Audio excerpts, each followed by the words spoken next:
Hello, everybody, and welcome. We are talking about how to unlock potential and engage your team to skyrocket revenues in your company.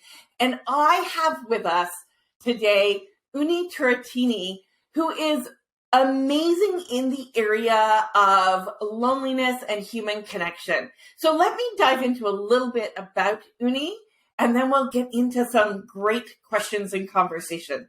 So Unni helps leaders and team members connect with the source of power so that they can feel confident and excited about life and work. With law degrees from Norway, France, and the United States, she's also a member of the New York Bar and has worked in law and finance for nearly a decade before becoming a full-time author, speaker, and facilitator. And she speaks on stages all over the world about how to cultivate connection, employee well-being, create engagement, and increase sales in your business. And coming from Norway today, Unni, thank you very much for being here and taking this time to have this conversation with us. Oh, thank you, Nancy. It's so great to be here with you.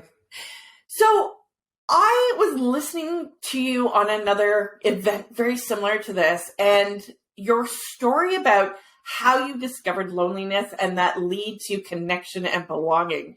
I would love for you to share with our audience.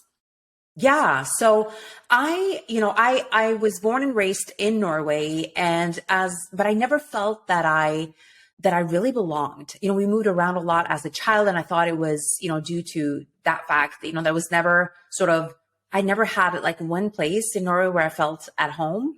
And so as a young woman, I left Norway. I went to the United States as an exchange student in high school. And then I came back, and then I left again during my law studies and, lived in Paris, studied law there as well, and started working in Paris. And I was I was always looking for that one place that I could call home. And, I was, moving around, and then after, many years living in the United States and also in France, I met my future husband, who's now my husband, and moved to Switzerland with him and started working there in finance. And, it was during my time there that we had this horrific mass shooting here in Norway. This one young man, 32 years old, he blew up a bomb in the center of Oslo, got away, went to this island where there was a teenage summer camp, and started shooting. And he killed 77 people that day, most of them teenagers. And it was such a blow to my country and also to the world. And that was really a turning point for me. And I didn't know it then, but I knew then that I needed to understand how this could happen, how someone who looked like me, grew up like me, could do something like this. And so I started studying him and other similar mass killers around the world. And what I found, Nancy, was that they were all struggling with loneliness. They didn't feel like they had a place in our society. And that really hit home for me because that's how I had felt for so many years. And so that led me to, after I published that book about these mass killers, I started researching human connection, loneliness, connection, all these things that matter to us as human beings. And so that's what I've been doing for the past decade, researching on the topic and also trying to figure out how do you connect? How do you also connect with yourself? How do you find a place of home, even if you are, not living in the place where you were brought up? Maybe you don't have one place that you were brought up and, that like I don't have that, right? How do we connect with ourselves and with other people in a more fulfilling way? And by, trying to figure this out for myself and figuring it out for myself, that's when I also started developing a method that I could use and that I have been using to help other people do this. And then sort of like, so one thing led to another.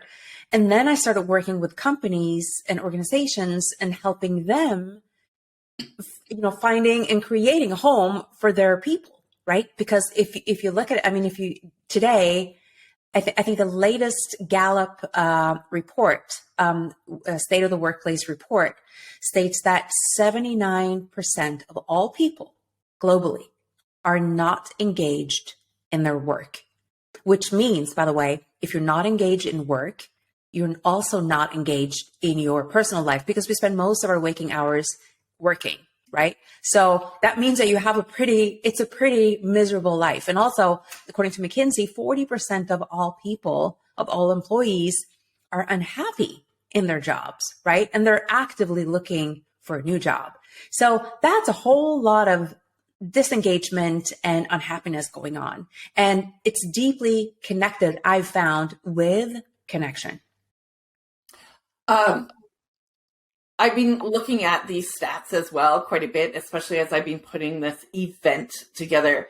And it's really kind of a sad state of the nation when 79% of the people are disengaged at work, and so many people unhappy with the work that they do. And so this is a really important activity for employers to consider and for people to resonate with, that, like you said, right? If our work life isn't showing up as great and engaged, how is that impacting our personal life? Yeah. So you describe it as being a connection with self. Can you dive a little bit deeper into what that means? Yeah, absolutely. And that is the part that most people, when I begin to talk about connection, they always, we always think about human connection as our relationships with other people. But what I found, Nancy, and that is because when you look up loneliness in the dictionary, what you'll find is that loneliness is sort of a longing for deeper connection with other people, or that your relationships are not of quality that is satisfactory. But what I've found through my research and also through my own experiences is that it doesn't matter if you have all of that. You can have friends around you. You can have, great colleagues and a family and everything. But if you're not connected, if you're disconnected from yourself, it won't matter. You will never feel fulfilled. So connection with other people begins with connecting with oneself and building that sense of self-worth and confidence. Because when someone says they're lonely, what they're really saying is, I don't believe I'm worthy of love and connection. So connection and self-worth go hand in hand. I feel that for myself, as I moved along my career in engineering, that the more I found that I was disconnected from what was important to me in life and what was my purpose. And I was like spending all of my day running projects to build oil refineries. And for me, it was like more about teamwork, which is why I left the engineering world to do what I'm doing now. So as employers are looking at or considering loneliness, we're seeing more mental health getting risen, especially out of COVID. How do employers start to help their employees find that connection to self? I think that's a really great question. So so there are two different aspects of connection, right? It's what we can do as individuals to connect with ourselves and to feel more fulfilled in our relationships. And then there's what we can do as leaders, as managers, for the people who work for us and with us. And so when it comes to the workplace or an organization, that we can facilitate. They're the same things that we need, right? But just in a different way. So we still need to work on self-worth and confidence within an organization. But what an employee can do is to facilitate. So for example, there are a lot of like very simple exercises that you can do. For example, when you come to the office, take 5 minutes to just take a breath, just check in and connect with yourself as you're starting your day, right? And this can be done, in any office, any cubicle, and you can give your people access to like a quick recording that they can do. Just can put on the headphones and do it at their desk. You can also do it together if you're having a sort of a Monday morning team meeting. You can do it there together as well. Just checking in, just a breathing exercise that I take my clients through and teach them how to do. And just simple things like that can make a huge difference. Now, a lot of employers, they also offer, they offer breath work, they offer yoga, they offer all these different things that also help, right, with connecting with oneself and building sort of that sense of well-being at work. And I think those are really, really excellent as well. So that is the connection part with oneself, right? The confidence part. When it comes to, but what's also really important in the workplace is to contribute, to feel that you have, that what you do and who you are, that it matters. That feeling of feeling significant, feeling important, feeling like you matter is one of our basic human needs. And so how an employer can contribute to that part is, there are many ways again, but one way that I find extremely efficient is to create a bank where you list all the talents and all the skills of the people who work for you. And this is what HR can really be helpful with, right? And this is something that you can build on. It doesn't have to be complete, the first day. You can start out building. And once you have sort of this bank of skills and talents, use it actively, share it, make it available to everyone across teams, across different, departments. You can make it available to, even if, across the country, right, to other affiliates. And so make it available and encourage everyone to use it, to ask for help, right? And also, it's extremely efficient to have this bank for leaders when they put together a team to solve a problem, for example. How many times have I just in my own, when I was working in corporate, did I sit there and wonder, why didn't they pick me to be on that team to solve that problem? Because I'm really good at it. But nobody knew that I was good at it, right? So of course I wasn't selected for that. But if you have a bank and, all the skills that are searchable are available, it's much easier to put together a team that will, solve this in the best way possible.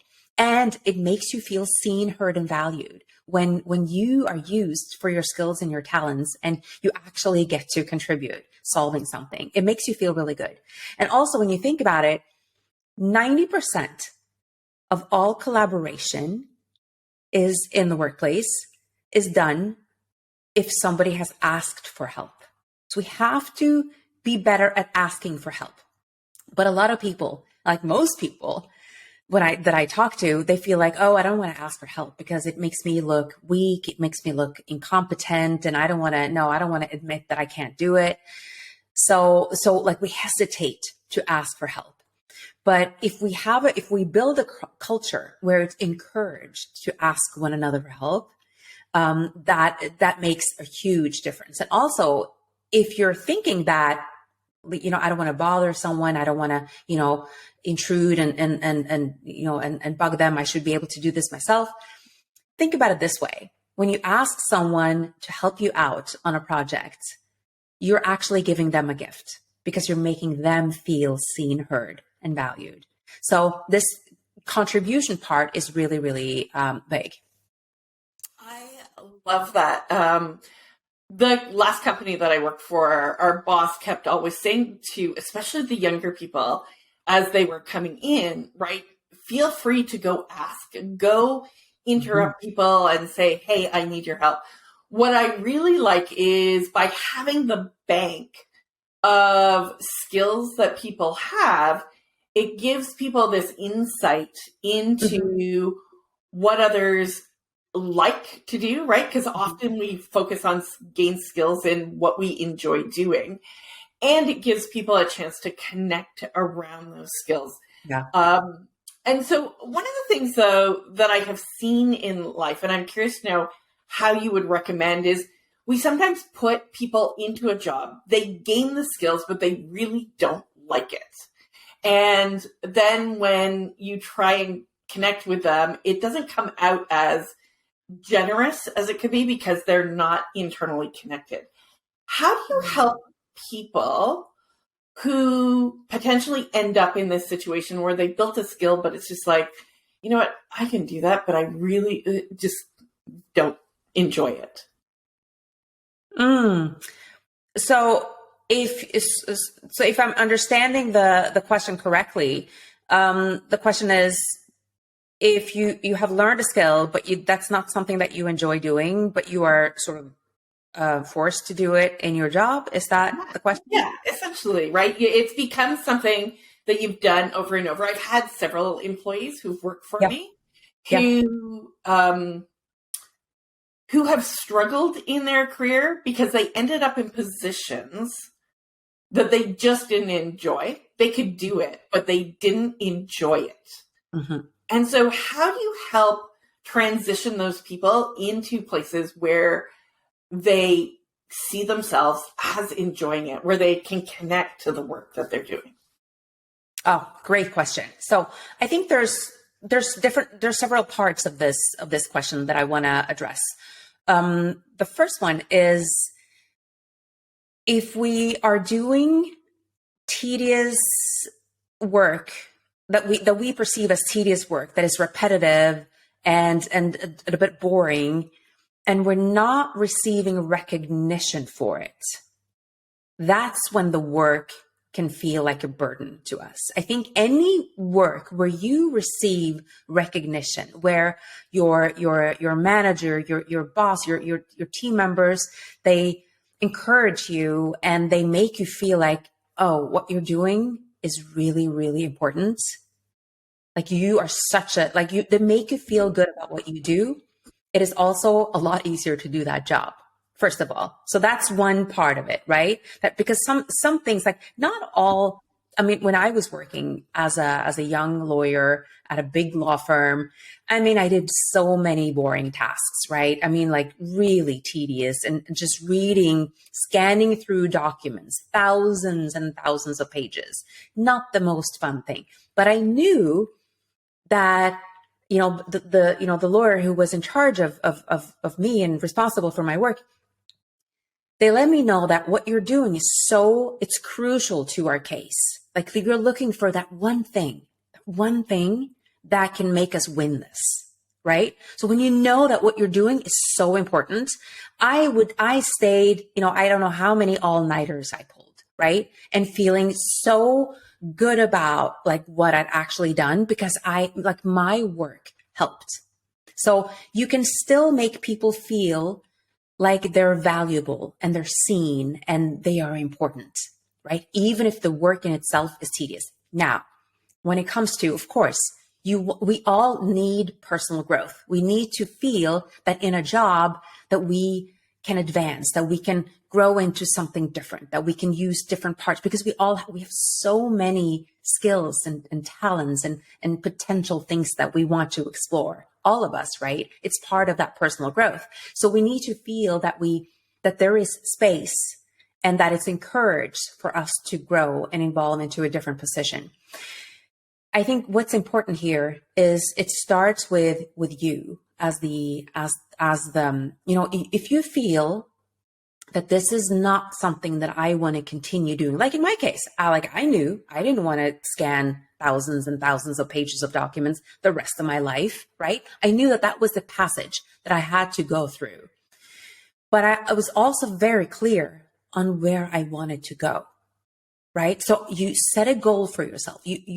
You know, like the next job that you really want, right? Set a goal for yourself and make sure that you communicate that with the people who can actually put you in those positions, right? Make it clear to them. A lot of the times we think that, oh, they must understand that that I would like to do something. No, people do not understand. You have to actually communicate it, right?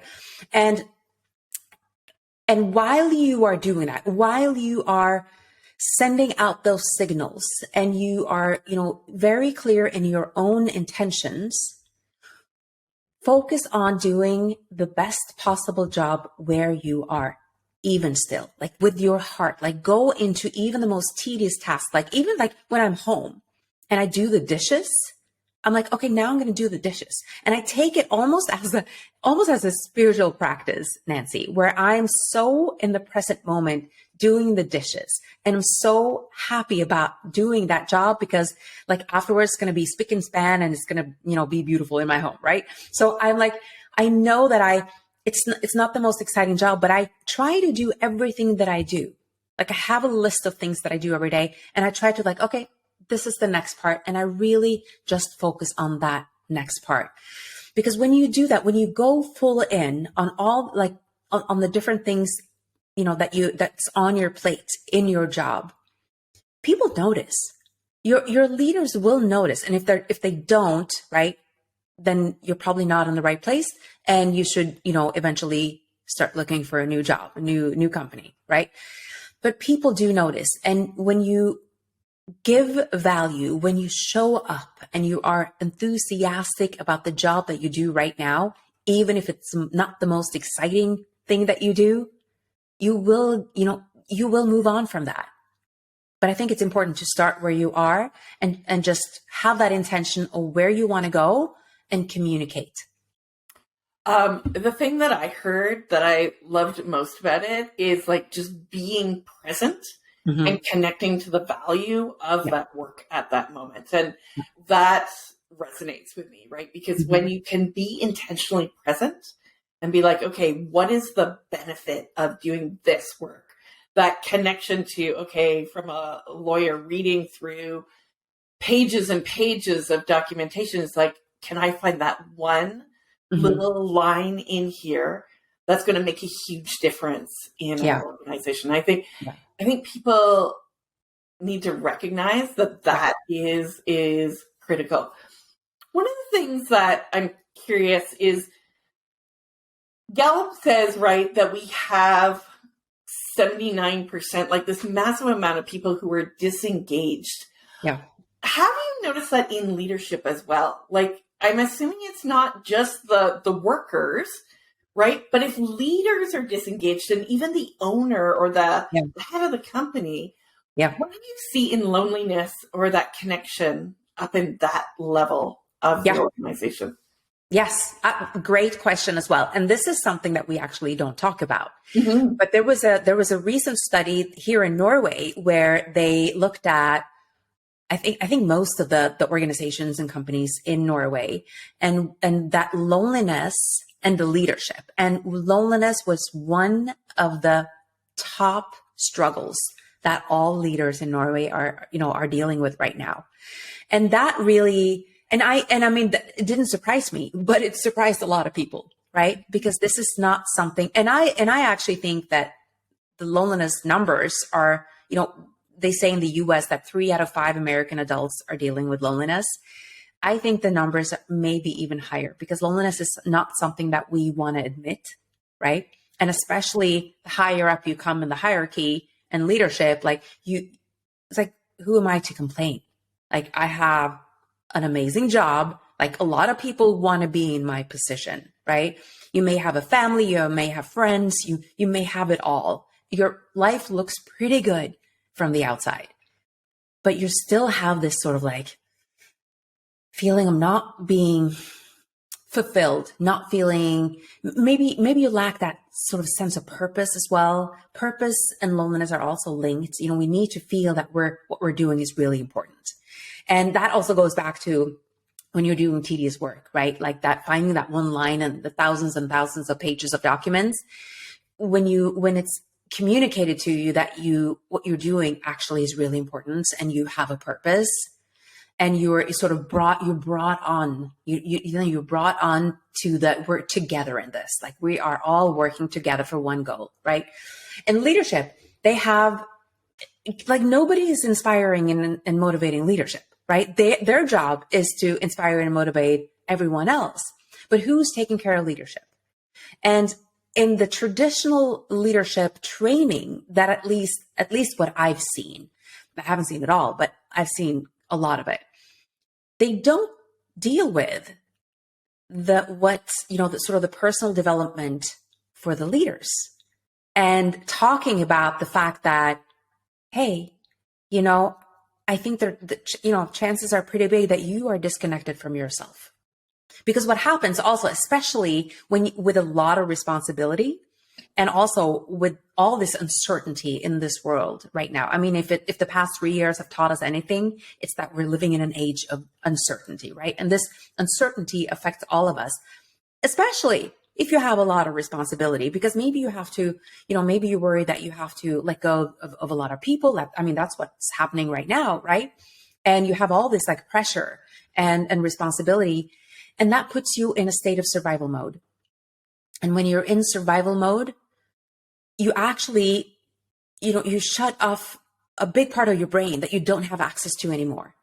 And you don't see possibilities and possible connections and opportunities. We just don't. It's how we're built. And survival mode is really helpful when we are actually under physical threat. But most of us are in a state of constant survival mode, which, hypervigilance, which make us just hyper focused on, ourselves and trying to control and predict every single outcome of every single situation. And we lose sight of the bigger picture and possible solutions. And we also feel disconnected from other people, because we become suspicious, we don't trust, and with the polarity and the trust issues that we have in our society, of course, that is also felt within companies, right? It's the same thing. So the first thing as a leader, for anyone, but especially for leaders, is to learn ways to deactivate survival mode so that you can actually connect with your higher self and all the resources that you have available to you. And this may sound like some people like, oh, like Unni, you're talking like this is like all spiritual. And yes and no, it's not really spiritual. It's really about connecting with the resources that you have, because we all have so much more, and we have so much more potential than we use, right? And we all know that we only use a tiny part of our brain. So if we can expand and use a little bigger part of that brain, I think, we have a really big advantage, and that will also make us feel more connected with the people around us. Yeah, Unni, I really appreciate what you're saying there, because I know when COVID hit and I had to start laying off my team who had done such amazing work for me, like that was just so crushing. For me as a leader, and I definitely went into survival mode. And it's kind of why I would say that was the key indicator to going, Nancy, you need to go do something that talks about culture and embracing culture in companies, because people need, as you said at the start, right? We spend so much time in the workplace that if we are not connected and enjoying it, we're missing a huge portion of our life and connection. Yeah. Now, I know that there are so many topics I would love to chat about. Actually, there's one question I want to ask at the end. So the UK has recently appointed a minister of loneliness. Yeah. What is your thoughts on that in relation to countries and moving forward in this space? I think I think having a loneliness minister, and they also have one in Japan as well. They have appointed one. And I believe that in Norway, they're talking about it. So hopefully, we'll get one too. I think that, I don't know if in the UK it has changed much in society, but what it does, Nancy, is that it shows that connection and human connection and loneliness it's put on the agenda of the politicians, of leadership in the country. And that just shows that, okay, this is not a taboo issue anymore. This is something that we actually have to deal with.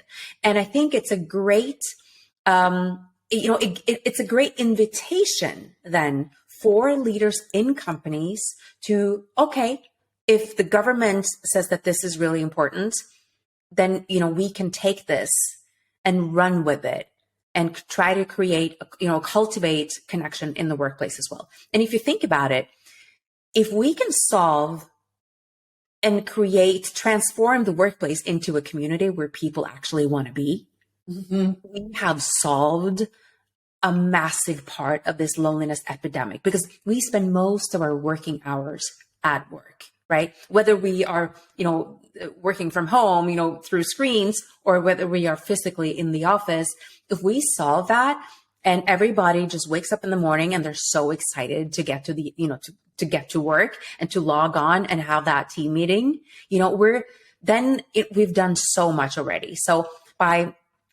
it has to always come from the top. Leadership has to show that this is something that we prioritize. This is like on our top 10 lists or 3 lists, let's put it at the very top of what we prioritize in our government, for our country, for our people, and in our teams and leadership and everywhere else, right? So I think it has to start from there. And traditionally, connection has been a topic where sort of we haven't really known what to do about it. Like, how do we feel more connected? Should we limit screen time, put down our phones, hold more hands? And while those things are good, we need practical tools on how to do it. And we need to put it on the agenda and talk about it and, and communicate to everyone that this is something that we take seriously. And if you're feeling that you are a bit disconnected, you feel that you're not part of our team, you feel that you're not seen or validated at work, come tell us and we'll do something about it. Oh, I think that is so beautiful. This is, that connects so much to my heart and what I really want to do. And one of the things that I will have to say is, by interviewing all of these amazing speakers as part of this series about engagement and coming from such different perspectives, I really want to encourage people just to find what is the thing that connected most with you in these different interviews. Now, Unni, you've got a great little practical activity that people can do that you're offering and will be in the show notes below. Will you share a little bit about what that is? Yeah. So I have this, I think connection starts with with each and every one of us. So for me anyway, and because I know that during my day, I fall back into survival mode like that, right? So I have to build into my morning practice. And this doesn't have to take long. It can be 5 minutes. It doesn't take long. But I meditate for a bit. I connect with myself, and then I journal. I do some. And so what I created, it's just a resource with my favorite journaling prompts that can just help you. Because a lot of people are like, yeah, but what do I journal about? So here you go. This is what you can do every single morning to connect with yourself. And, as we're talking now as well, I have another resource that I'll send you the link to, Nancy, that is, people can take back with them to their company and, which is more specific. Okay, how do we transform our company into a community? How do we actually make people want to be here? So I'll send you that as well. So then you have something for the company and then something for each and every one of us. Wonderful. Oh my gosh, that is so lovely that you are sharing this with us and as leaders, as HR managers who are watching this, I encourage you to grab this gift that Unni is sharing with you so that you can implement and start to find that connection in yourself first. Because once you are connected, you're able to do a bigger impact in your company. If you are watching this in the Facebook group, I encourage you to put some notes and comments below. What is the one thing that resonated most with you from Unni's suggestions, ideas around finding yourself, being engaged and connected with yourself in person, and that you can do within your company to really help people move out of the state of loneliness into that state of being engaged and happy. Because there is a likelihood that over 70 to 80% of your employees are missing engagement, and there's so many nuggets of gold in this conversation. So, Unni, I would like to say thank you very, very much from myself and everybody who is watching. Today, I could go into this topic with you, I think, for hours. And so is there any last words of wisdom that you would like to share? First of all, thank you so much for having me. I mean, we could talk about this forever. It's such, it's such an important topic. So I think walking into your everyday, waking up in the morning with the intention of cultivating connection. And there's one thing that I absolutely love that is the simplest thing in the world and easy to remember that we all can do to create. And this is something that I talk about a lot as well, is relational energy, how to create more relational energy. And there's this just acronym that I absolutely love. It's HOPE. Help one person every day. And if it doesn't have to take long, share someone's post on social media, write a review for someone, comment right on this here in the Facebook page, like what you got out of it, share it with someone. It's so little, it takes so little to do. And also just giving people our attention for just a few seconds, right? If we do that, if we focus on the value that we bring other people, we make ourselves invaluable. And when we're invaluable, we can obtain anything we want. Wonderful. So there's the last message. Hope. Help one person every day. I'm going to walk away and work on that starting today.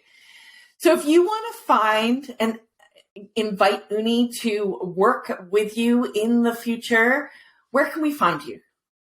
So it's easy to find me. I'm everywhere on social media. My website is unniturrettini.com. I know it's a long and complicated, name to spell, but I'm the only one in the world with the name. So just Google me, or if you can put in the show notes, just a link to my website and my social media. Just click there and please connect with me. And absolutely, I'd love to connect. Awesome. So thank you very much. All of Unni's information will be in the show notes below this video, and I encourage you to reach out. Thank you, everybody, for taking your time today to find ways to increase engagement and unlock potential, both in yourself as a leader and in your team, to create an amazing place to work. Cheers, and have a great day.